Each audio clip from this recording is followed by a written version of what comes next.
future code.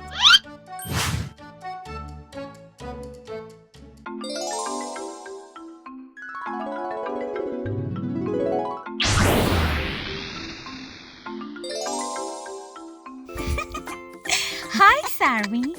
After an exciting and fine journey, our learning train has reached the final station. Are you ready?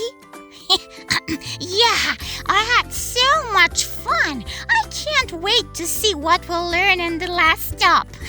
But I think I'm gonna miss these lessons a bit.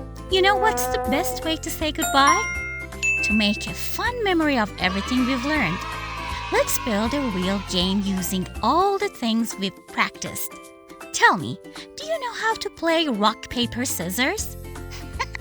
Yes! Rock beats scissors, scissors beats paper, and paper beats rock. It's kind of funny. Exactly. I think everyone loves this game. Okay, Sarvi, what do you think we need for this game? 3 moves. Rock, paper, and scissors. And 2 players, me, and a computer. Right. This is our list of moves and 2 variables to keep the scores. Now tell me, how should the computer pick its move? It doesn't think like we do. It can pick randomly. Exactly.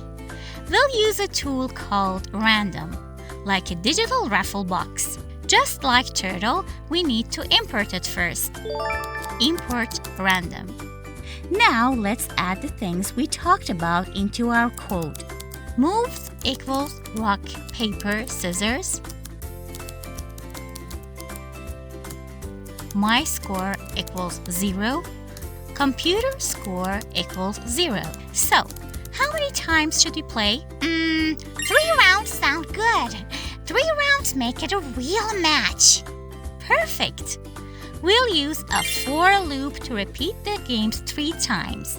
For round in range 3, my choice equals input, rock and paper or scissors. And now we tell it to pick one move from the list. Computer choice equals random.choice move. That line chooses one move at random. Now the computer is ready to play too. That's right. And now print computer chose. Computer choice. All right, Sarvin, who wins if you choose rock and the computer picks scissors? I win. Rock beats scissors. Bravo! So we need to write those rules in code using if statements. Each time someone wins, we add 1 point to their score. First, the program checks if both players chose the same thing. If so, it's a tie. If not, it checks if you won. To do this, we need to check 3 different situations. First case, you choose rock and the computer chooses scissors.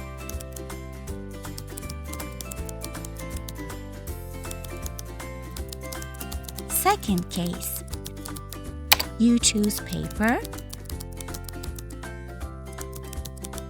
and the computer chooses rock. Third case, you choose scissors and the computer chooses paper.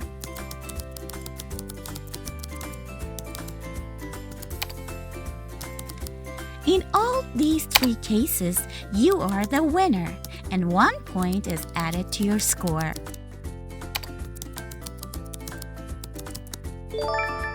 And finally, after you play 3 times, it counts the scores and say who the winner is. Now, let's find out who the big winner is. If I have the higher score, I win.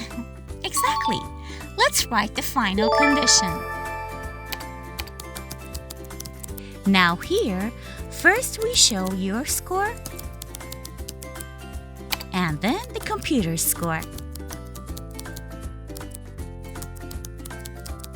Then we compare the scores. If your score is higher, we type, "You won the trophy."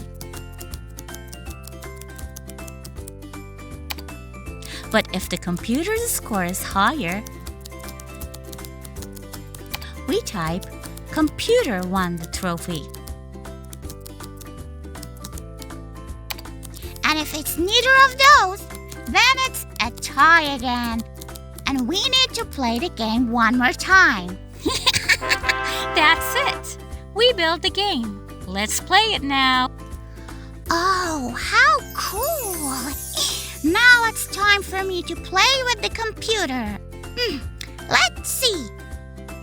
Paper, rock, paper again. I won!